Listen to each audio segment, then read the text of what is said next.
Fala galera, eu sou o Fabiano Bandeira e aqui no meu canal vocês já sabem, enaltecimento dos grandes clubes do futebol brasileiro. E hoje de uma forma diferente. No último vídeo vocês viram, nós terminamos ali uma série inicial de duelos entre brasileiros e sul-americanos. Terminamos com os dois tricolores, com o Fluminense e o São Paulo, e falamos sobre 12 gigantes do futebol brasileiro. Mas hoje, no dia que eu gravo esse vídeo, saiu uma notícia importante aqui no Rio de Janeiro.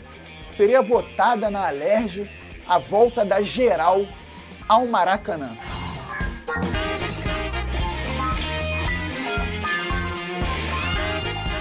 Num primeiro momento, a gente entende que isso é muito bacana, muito legal, volta aos áureos tempos do estádio.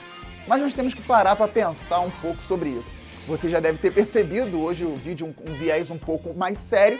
Contudo, eu vou tentar, durante o vídeo, durante esse episódio, jogar coisas mais leves. Vamos ver, de repente vocês até descobrem meu time de futebol, algo que não é muito difícil.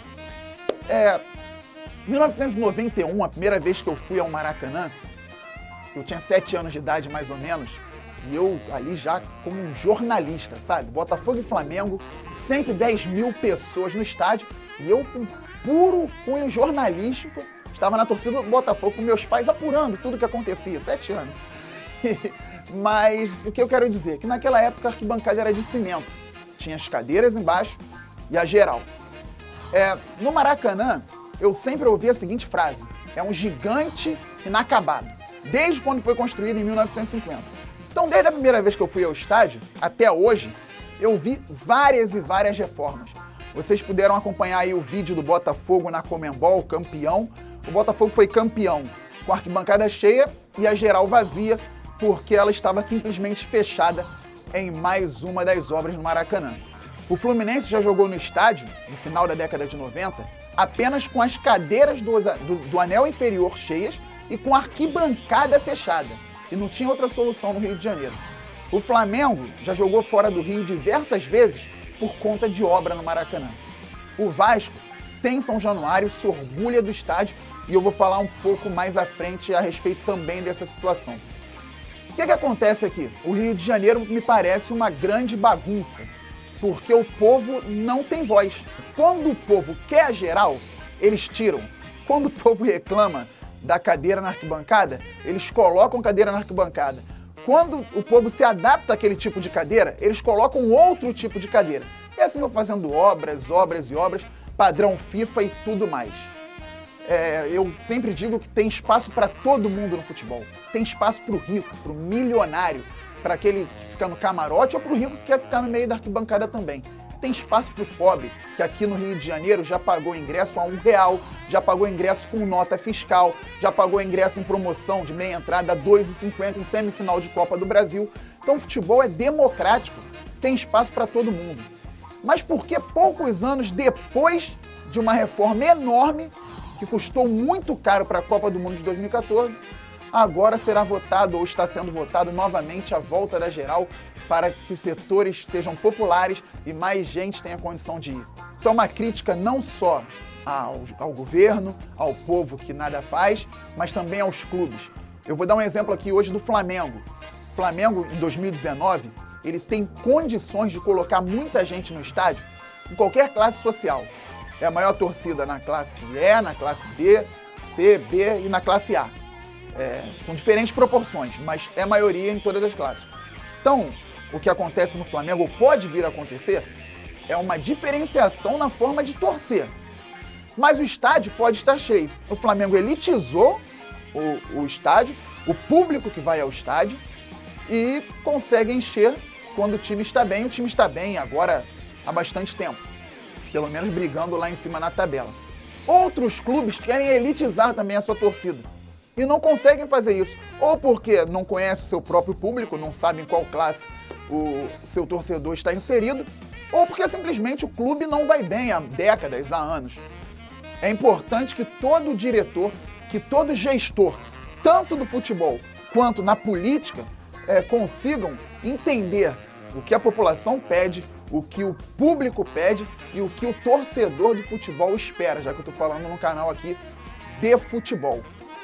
voltando às brincadeiras, brincadeira, mas é sério, em 92, na final do Brasileiro, eu, jornalista com 8 anos de idade, muito sério, saí bem cabisbaixo do primeiro jogo da final do Brasileiro, 3-0 Flamengo em cima do Botafogo, mas tinha ali mais de 100 mil pessoas no estádio. E as pessoas não compravam ingresso pela internet. Fabiano, peraí, você está falando pro torcedor perder a comodidade ou não comprar ingresso pela internet, brigar com a cavalaria da polícia na bilheteria, ficar ali naquele cantinho? Nada disso, eu não estou falando nada disso. Agora, o que eu digo é o seguinte, dá para você modernizar o que tem que ser modernizado e deixar a tradição trabalhar para você também. Como isso? O Maracanã pode ser um estádio, poderia ter sido um estádio muito bem gerido, com as cadeiras verdes e amarelas ali, que não atrapalhava tanto o povo de ficar em pé, porque a maior parte, basta você ir arquibancada uma vez, você vai ver que a maior parte da torcida gosta de ficar em pé, e ser muito bem gerido com a geral. Isso não significa que, com perdão do termo, o Geraldino tem que tomar saco de urina na cabeça, como acontecia, que o banheiro tem que ser sujo, que ninguém consegue entrar, que o ingresso tem que ser de papel. Você pode comprar seu ingresso pela internet. Agora, o que adianta você comprar seu ingresso pela internet, ter que trocar o voucher onde você compraria o ingresso na bilheteria? Qual o sentido disso? Então é uma crítica que eu faço aqui ao futebol brasileiro como um todo, porque essa questão da votação para voltar a geral no Maracanã me parece muito estranha. Fabiano, você quer que volte? Claro que eu quero sempre os setores populares nos estádios de futebol. Mas nós temos que entender quem ganha o que com isso. Não lá na hora do jogo, mas por trás, nos bastidores. É muito difícil hoje você ver um público de classe D, de classe C no estádio de futebol. Muito difícil. E talvez seja o povo que tenha feito a base para o nosso futebol ainda ser reconhecido lá fora como pentacampeão do mundo, com a seleção brasileira pentacampeã. E seleção brasileira que tira jogadores de times em reta final de campeonato importante, hein? Pode ser um vídeo para mais tarde. Então esse vídeo aqui eu tô fazendo para trazer também a polêmica, para conversar. Foi um vídeo de última hora para conversar com vocês. Deixem aí nos comentários, que é um assunto polêmico, você pode discordar de mim. Não que você não possa nos outros vídeos, mas nos outros vídeos eu trago informação e leveza. Aqui eu trago opinião mesmo. Eu quero sempre que o torcedor de qualquer classe, do mais rico ao mais pobre, possa estar no estádio do futebol. E ainda faço um adendo. Deixa o torcedor torcer. O que é que eu digo a respeito disso?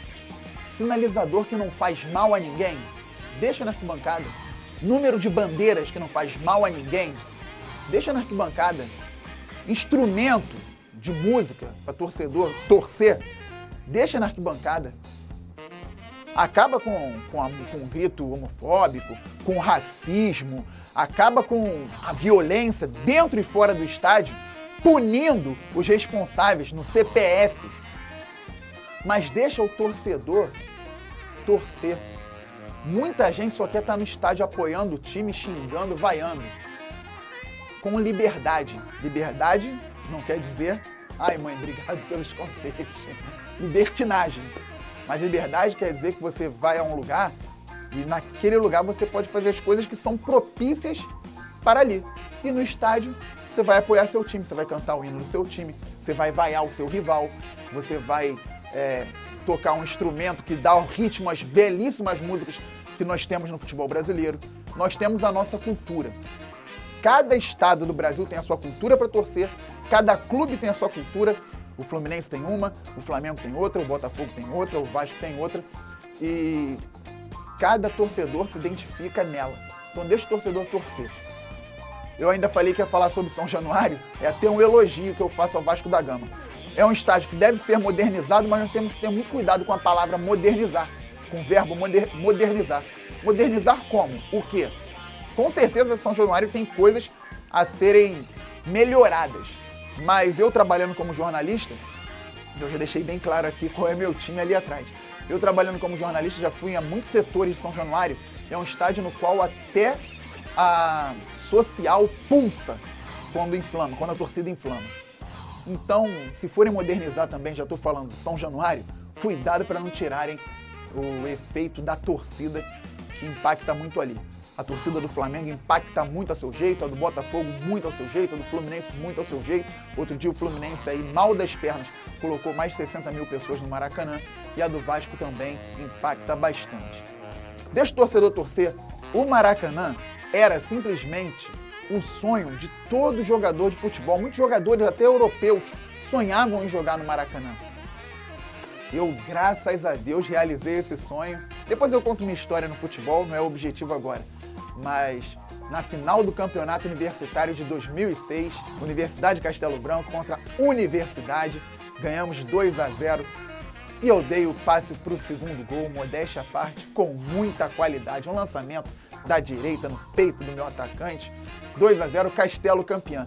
Eu realizei esse sonho, então eu já fui no Maracanã na arquibancada, na cadeira, na geral e também dentro do campo. Você pode contar sua história aqui embaixo. Você tinha o sonho de jogar no Maracanã? Talvez você seja muito novo, talvez você não tenha o sonho de jogar em nenhum estádio de futebol, não sei. Mas eu fui campeão lá e foi um dos dias mais felizes da minha vida. 2 de dezembro de 2006, detalhe, não tinha mais geral, já tinham feito uma outra reforma, tinham colocado as cadeiras azuis ali embaixo, mas ainda era um estádio popular. Na minha concepção, o Maracanã acabou mesmo em 2010, quando ele parou para a obra da Copa do Mundo. Ali acabou a alma do estádio, hoje é mais um estádio de futebol, um estádio que enche, um estádio até bonito. Mas o Maracanã, aquele que nós conhecemos, terminou em 2010. E é claro que eu não vou falar meu time aqui, 2010, campeão carioca no Maracanã, fui feliz. Então, é isso. Gostou? Deixa o seu like. Não gostou? Deixa o seu like também e comenta aí embaixo. Estamos juntos, aquele abraço.